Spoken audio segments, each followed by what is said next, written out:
All right, so you've learned a lot of great tools and techniques in Photoshop, but now we want to put it all together and design a YouTube thumbnail with those skills.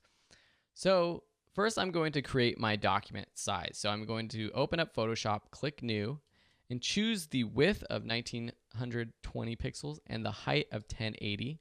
And the resolution, let's just go up to 150. Why not? RGB color, 8-bit, and I'll call this YouTube YT thumbnail G. So this is going to be for an image that you have in your folder. I'm going to zoom out just a bit. So if you go to your Finder and you go to the photos under Phil's photos, you'll find this YouTube thumbnail in G. So this is taken while we were riding bikes out in G, the city near Geneva, Switzerland. And I want to make sure that this covers the entire background. I see a little white line at the bottom, so I'm just going to increase the size just a little bit, and I might actually change that later. This is not really having to do with Photoshop at all, but with YouTube, people have found, and through a lot of research and studies, that thumbnails with faces do better. They're more clickable, and in some instances, thumbnails with faces and text do really well. So for most of my thumbnails, I try to have text that explains what the video is about, plus my face or something that represents the actual video. Now this is a fake video. I didn't actually create a video for this photo or about this ride that we did in Switzerland, but maybe this would be a bike riding in Switzerland vlog style video. The first thing I do is try to place my image in the right area. I'm a little bit small, especially if we zoom out, which I'm doing by pressing Z on my keyboard and holding down the Option key on a Mac or Alt on a PC and clicking, because a YouTube thumbnail really is going to be that big. I'm going to get my Move tool back by pressing V. I'm going to increase the size of this. Something like there. Use the keys on my keyboard to move it around. I want to get that sign in there though, G.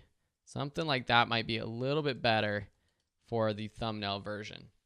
And the other good thing about this photo, as I zoom back in, is that it has a lot of this space right here where I could actually write some text.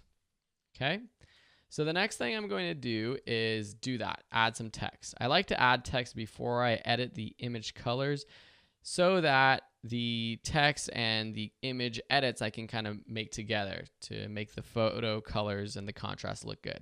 So I'm just going to take my text tool. I'm going to change the text color to white, and I'll call this Vlog Switzerland. Then I'm going to take my Move tool, move this right here, and actually I'm going to take my text tool, highlight the vlog text, and increase the size of vlog so that it matches the width of Switzerland. Okay? And I'm just going to put it maybe about right here. And then maybe I'll click this G image and make it just a little bit smaller so there's a little bit more room. Move me just to the side a little bit. So this is pretty good. It's starting to get there, but the vlog text doesn't stand out enough from the background. This one's not too bad. And so I want to make this text stand out a little bit more. Now there's a couple ways to do this. We can add a stroke, we can add a drop shadow, or we can add a shape. I'm going to do this shape. So I'm going to take my rectangle tool down here. I'm going to change the fill color to something like a red.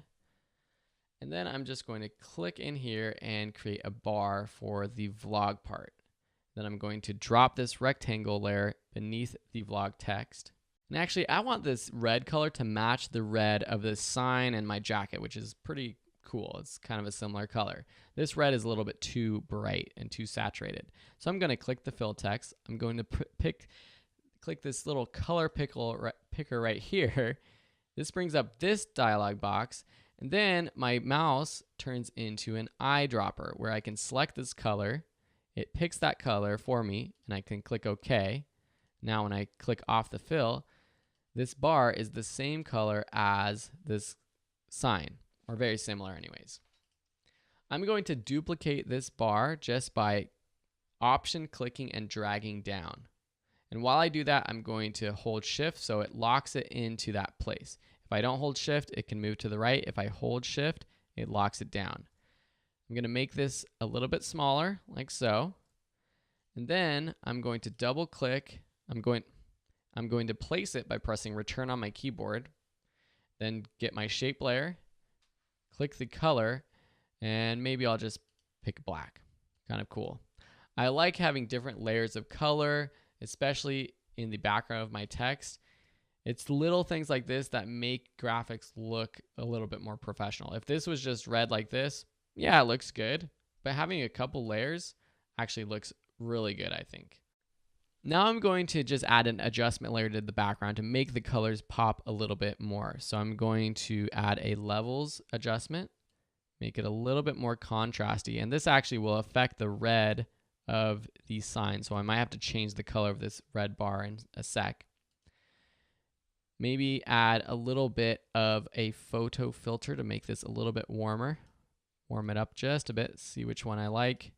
LBA 81. I think I like the LBA. Don't want to go too far. I can also go down here and see what my filters are a little bit more easily with the text. And I'm going to just bring up the vibrance. And I'm going to add that vibrance filter. Bring up that vibrance. That's going to make the colors in the background pop a lot more. Now I'm going to go back to my rectangle, choose my shape tool, go up to my fill, click this color picker, use my eyedropper to select this color right here, and you can see that it changes. And when I select OK, it does in fact change that background color. So now when I zoom out, this is a pretty cool YouTube thumbnail, and it's good not only for when the thumbnail is very small and someone's searching on YouTube and this might pop up, but it's also good when it's big, because when I embed this video in my website, or if anyone else embeds this video in the website, then it's a nice image, it's a nice text that you can see what's going on, and it's well balanced. You got the text over here, and maybe I can select all of this text and the rectangles behind, use my move tool and see if it looks good somewhere else. Maybe I do want to see that barn in the background. Maybe I don't want to cover it up. Maybe something like that is a little bit better. Who knows? Play around with it. The last thing I have to do is to save this. So because this project is already 1920 by 1080 pixels wide and tall, it's ready to go and save as a JPEG. So I can just go up to File, Save As, go to my desktop, and change the format to JPEG. Click Save. I want it to be max file size.